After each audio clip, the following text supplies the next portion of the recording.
Hello and welcome to Leica Review. Today I will be answering one of the most important questions I keep getting asked about, and that is what aperture to use to get the most out of Leica lenses. See, Leica lenses are often very fast lenses like the Summilux at f1.4 or the Noctilux at f0.95. These apertures allow you to get incredible bokeh, but they also provide a very difficult circumstances to photograph in because the shallow depth of field. And for that very reason, some people have complained that the images are soft, or sometimes the images, when they're out of focus, it is because they didn't know how to use the lens.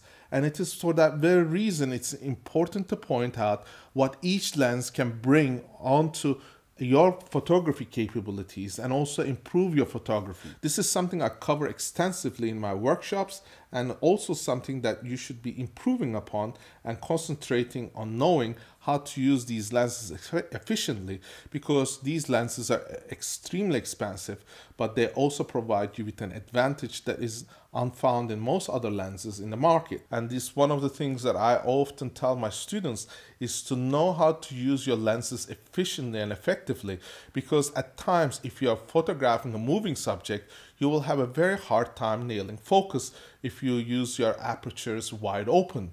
Similarly, if you are going to do portraiture requires you to have a nice bokeh often, and that means knowing how to use your lenses efficiently. Whether you're going to use a 50mm or a 75mm will all depend on how much of a bokeh you want to create and the kind of framing you want. For example, if you're using telephoto lenses like the 75, 90 or 135mm lenses, then the faces look more slimmer and more appealing to the eye. Sometimes using wide-angle lenses close up will create the face to be looking rather grotesque or large. And it's for those very reasons you have to know that these lenses create a unique look. And for that unique look, you have to know the advantages and disadvantages of using them. For example, here we have a 75mm f2. This is a Summicron lens. It's an apochromatic, and because it's a telephoto lens, it creates this incredible bokeh.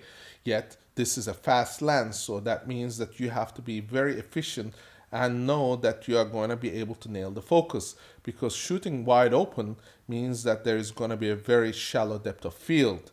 Having said that, you can use this lens at f5.6 or f8 to create a unique look, and it will create a better bokeh than using a wider angle lens. And it is for that reason these lenses are considered portrait lenses.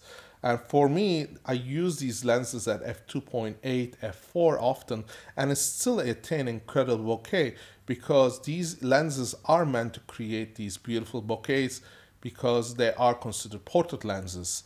Some people often want to shoot these at f2, and sometimes they find that their images are not as good as it should be, because at f2 one of the eyes may be in focus, the other eye might be out of focus, and that creates an unpleasing image. It is for that very reason knowing these lenses is crucial.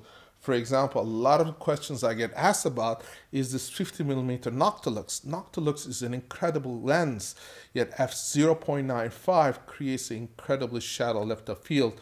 And that means that if you are using this lens on a moving subject, you are not going to be able to nail it fast, and you're not going to have the shot that you're looking for. It is for that reason often I dial this to f4, get the focus in, get the shot in. And sometimes if you got that focus distance and the subject is, is not going to move too much, then you can put it at 0.95 and get your shot. And you can fire off maybe 3 or 4 shots to be able to nail that shot. But it is best to understand that these lenses, regardless of their speed, are designed to operate as good at wide open as at if you, for example, use it at 5.6. Of course, this image will become softer as you open the widest aperture, yet getting that look, that Leica look, will all depend on knowing that if you use it at 1.4, it's not going to be as difficult to nail the shot as if you're comparing it to f0.95. So if you are looking for that bokeh, f1.4 might serve your purposes quite well. In fact, if shooting at f2 is my favorite type of shooting that I do when I'm using 50mm, and that's one of the reasons why I use, for example, the 50mm Apple Summicron, and that gives me that incredible bokeh. And if you put this side by side with the Noctilux and they are both shot at f2, you'll see that their look is very similar.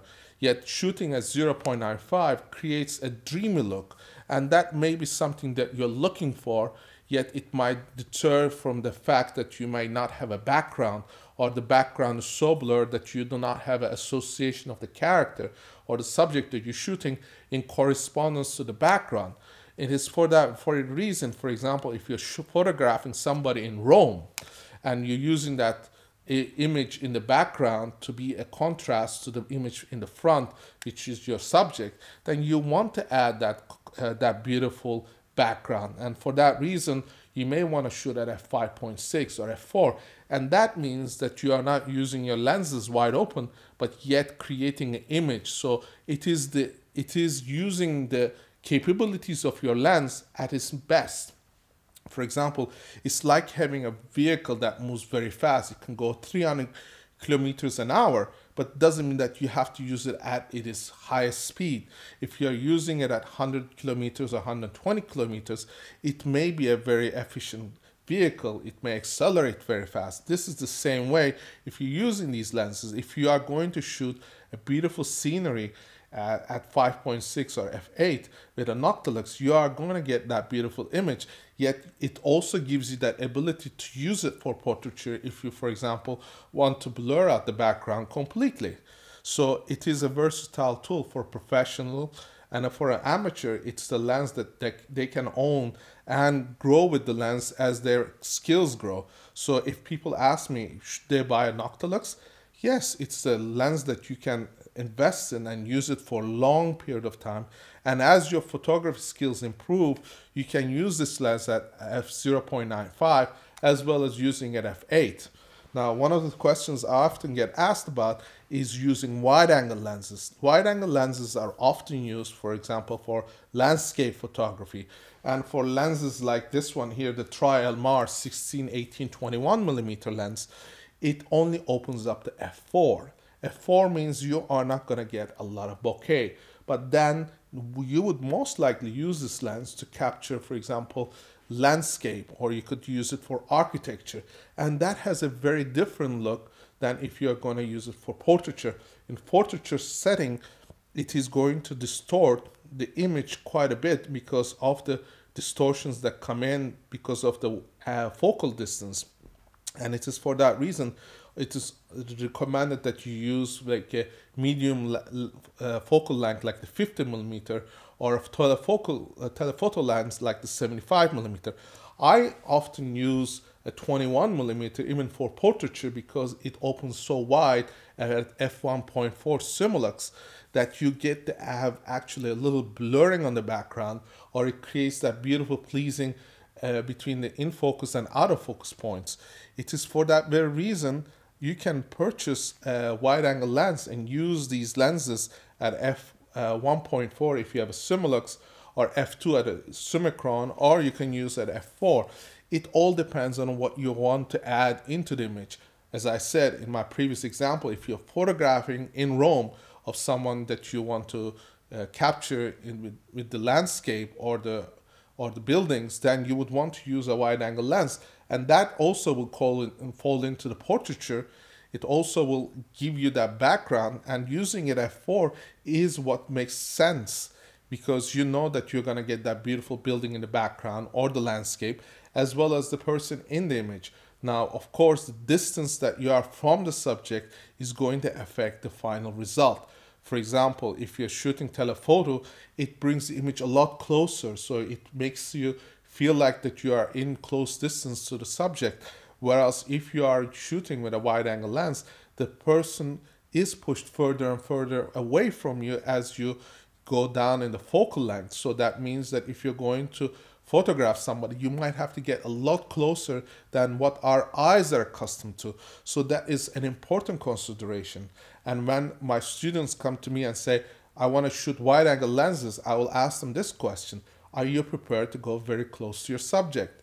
If they are shy from going close to take that image, then it is better for them to use a 50mm or lenses that are telephoto.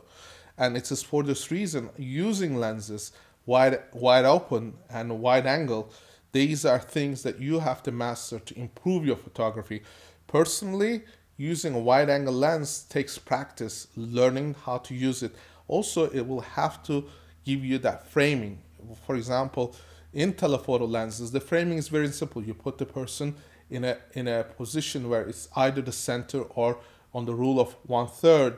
That works very beautifully because you don't have to deal with the background. But when you have background that requires you to compose your images as you would do in a wide angle lens, then it becomes critical to know what makes a pleasing image. And looking at the old masters and looking at what the pictures and the photographs are from the past, they will give you a direction into seeing how these images can become beautiful even if they are used wide open or at 5.6 or f8, where the image is very, very sharp.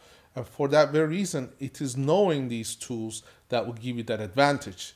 Now, if you have questions, this is a very lengthy topic, please write me in the description section below. I'll try to answer your questions. And if you feel that you will get most out of your work and improve your photography, I highly recommend you attend a workshop to improve your photography. Also, if you like to visit and read more about our articles, there's our online website at leicareview.com. And I look forward to seeing you in our next review. Thank you for watching.